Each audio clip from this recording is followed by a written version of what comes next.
দেখুন, আমাদের একজন খেলোয়াড়কে অবশ্যই আমরা সর্বোচ্চ নিরাপত্তা দিব এবং যে কোনো ধরনের অভিযোগ থাকলে সেটা তো আইনি বিষয়ে ভিন্ন সে বিষয়ে আমি কোনো মন্তব্য করতে পারি না। আইন মন্ত্রণালয় এই বিষয়ে একটা স্পষ্টতা দিয়েছে। আমরা সাকিব আল হাসানের নিরাপত্তার কথা ইতিমধ্যে বলেছি এবং সেটা আমরা নিশ্চিত করব এবং আমিও ব্যক্তিগতভাবে চাই এরকম একজন প্লেয়ার যার দেশের জন্য এত অর্জন রয়েছে তিনি বাংলাদেশেই তার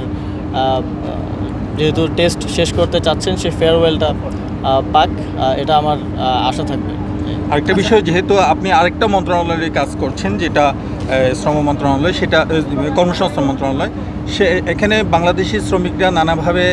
বিভিন্নভাবে তাদের ভিসার সংকট রয়েছে, ভিসার জটিলতা রয়েছে, এখন সাধারণ ক্ষমা চলছে, তার মধ্যেও নানা ধরনের মুখাপেক্ষি হচ্ছে বিভিন্ন সমস্যার। এই সমস্যাগুলো আপনাকে চিহ্নিত করে দেওয়া হলে সেগুলোর ব্যাপারে আপনি কোনো উদ্যোগ নেবেন কিনা? না, ইতিমধ্যেই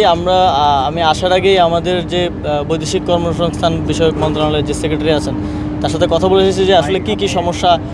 আছে যেটা আমাদের অ্যাড্রেস করা দরকার এবং সে বিষয়ে এখানকার আমাদের লেবার কনসুলেট সহ আরও যারা অথরিটি আছেন তাদের সাথে আমি কথা বলেছি এবং একই সাথে আমি এখানকার যারা আমাদের বাংলাদেশি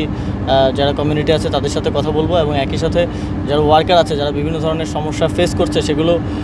জেনে যাওয়ার চেষ্টা করব তাদের থেকে সরাসরি এবং সেটা বাংলাদেশে গিয়ে সমাধানের জন্য ব্যবস্থা নেওয়ার চেষ্টা করবো।